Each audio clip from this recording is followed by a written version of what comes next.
I went to the we got to start the violin. Right. I want you to go ahead and tell everybody your name. My name is Danelle Allen Powell. And what is the name of your business? Quick Spark Media, Where is it located at? located in Chesterfield, Missouri, at the Gundaker Building. And what profession do you do with Pittsburgh Media?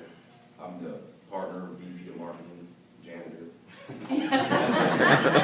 Jack Jack Walsh. Walsh, yeah. There you go. How long have you been there? We've been in business for a year and a half. I've been there full time for about eight, 9 months. And what are the previous types of jobs you had before this? When we start, college we did telemarketing for mortgage companies, for good balance transfer, bill collections. I was that guy.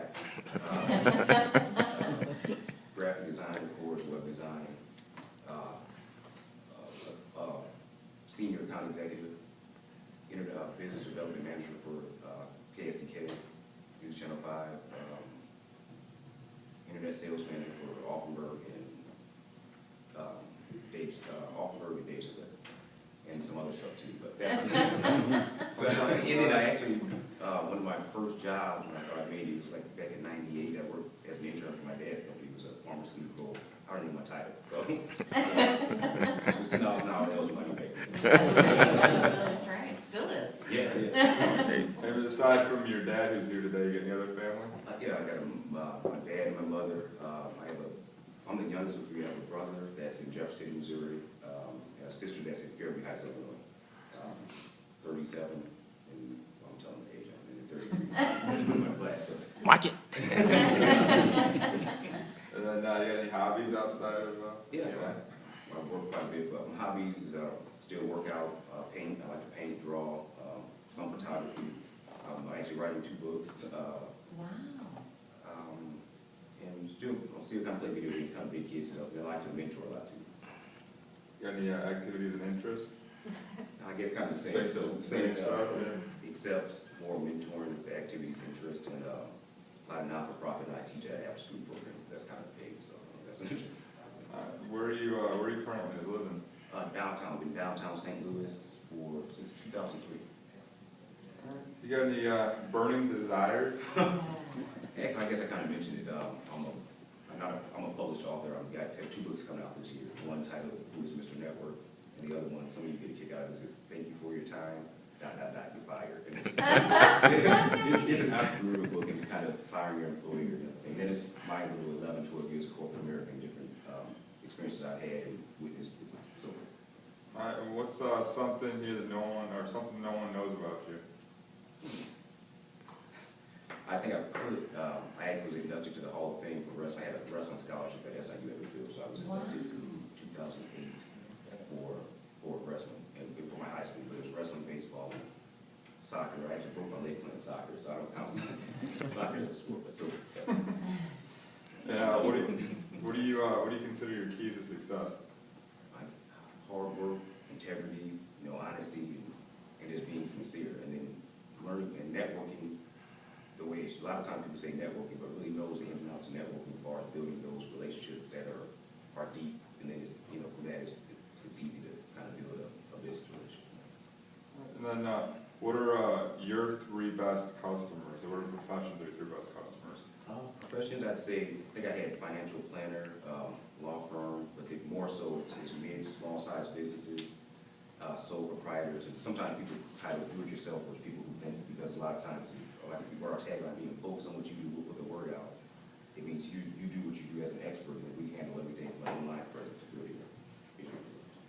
And then what are 3 professions that are not in our BNI group that you'd like to see get in here? I'm working on a CPA, and I know some of our members mentioned CPA, so a CPA I think would be good. Now, so with our new growth, I think an automotive consultant, leadership guy, and then an event planner. And then why don't you go ahead and get into your topic and kind of tell us what your topic is today. Okay. Is this when the 10 minutes started, or did you already start? No, right this one. now. Okay. Let me see. What's your reputation? Let's kind of talk about. We're ready. Go ahead. You're on. No. We're talking about just what's your reputation. When I say that, we're talking about from an online standpoint. I'll use an example. say Dave Sinclair, Lincoln Murphy, they've been in business 50+ years. They have this incredible reputation with integrity and trust and things like that. Now, when you talk about what's your reputation, it's one thing to have someone who goes and you bought 10 cars over the course of a year, your family and so forth. But sometimes your reputation has to be matched online. Sometimes it could be a newer business or a business that's been in business for a while and not have a reputation, or the reputation is what you think. Because a lot of times people don't really pay attention to what's going on online. So say if you're in a car dealership, say I'm selling cars, I have Matt as a customer and he hated me. You know, Janelle, this guy was bad, he lied to me about my rate and all that. What happens is Matt himself, depending on his circle of influence, if he shoots off on Yelp or City Search or Manta, one of these sites, and then get on Facebook and Twitter and start bashing myself or the company as Sinclair, that'll start snowballing. So you start getting this negative feedback. The ratings from 5 out of 5 will start getting 1 or 2 out of 5. And what will happen is you notice your business will take off a little bit. And if you don't pay attention to that and negate that, you'll start, it can affect you long term. Also with reputation, and that was something we do, we kind of monitor that on an ongoing basis, because we have clients that whether they're a newer company or been in business for years, you still have an online presence and know what's going on. One of the things that we do is, again, we can't fix it, give a bad comment. What we normally do is alert say the CEO or somebody who can make the decisions and say, well, we have X, Y, Z comments, how do you want to go about this? Do you want to try to smooth it over, give them a free gift card, do something but you have to address it, because if you don't address it, that can become huge, in the long run. It's the big scheme of things, whether you've been in business 60 years, 100 years, or 2 years. The smaller guys definitely can wipe it out. And that's kind of that's one of the services we do, how it ties into, say like Brent or a law firm. If you're on the flip side of it, if you have a testimonial, so say someone did something really exceptional, well, like, I really like Brent, he's the best law practice, he helped me get out of a ticket, I had a DUI and ran into a bush or something. He actually, and then, you put that testimonial on your webpage, your homepage, and that starts driving, if you put anything positive, of course, on your website, so people can see it as a present. And you can go a step further and create a video for that, make a testimonial video. Again, people are lazy by nature, so a visual always helps. With the 30 to 190, or 30 to 90 second commercial, they can say, how this person helped me, and so on and so forth. So anything like that helps build your reputation. So testimonials are good, bad comments, of course, are bad, and we want to negate that, and so forth. So when I say reputation, we say it a lot, it's more so, you have a perfect reputation in the normal world, and people know you and things like that, but you always want to have someone on your team or staff keep a pulse on what's going on online.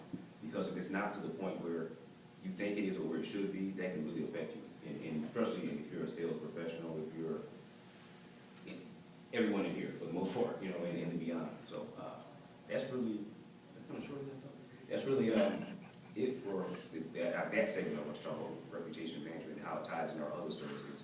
We normally incorporate that normally for free of charge with a lot of things we do, but that's something that's done behind the scenes. And that was really it. I have a question. Yes. When you're talking about small businesses and helping them with their websites or getting presence out into the community, Yes. and we're talking about video, which I think is really powerful. Definitely. It's a powerful People thing. respond really quickly to video. How often, do you run the same video all the time, or how often should you put new videos on? Good question. Because first of all, websites content is key. So what you want to do, we just had a law firm that we did a video for. Normally you want to get about a 3-month duration of time with that one. You put it on a cycle. So we'll have that video. We'll shoot about 6 videos. You don't want to put them all up at once, because what will happen is it'll flood. It's too much. So you put one up, say like a business profile video. So say I'm Heather Seiler, and kind of a welcome, invite, get a warm. And keep in mind, the disclaimer is video and all the internet services we do, it never replaces a handshake and face-to-face contact. That's one thing. But what it does, though, is get them a little more comfortable working with you or inviting. So that can be a start-off video. And your next video would probably be, maybe you can have a testimonial video, maybe you could have a tour video, or you something, but you want to do a rollout type video. Normally, 3 months is a good guideline for that video to get started. Right. So, any other questions?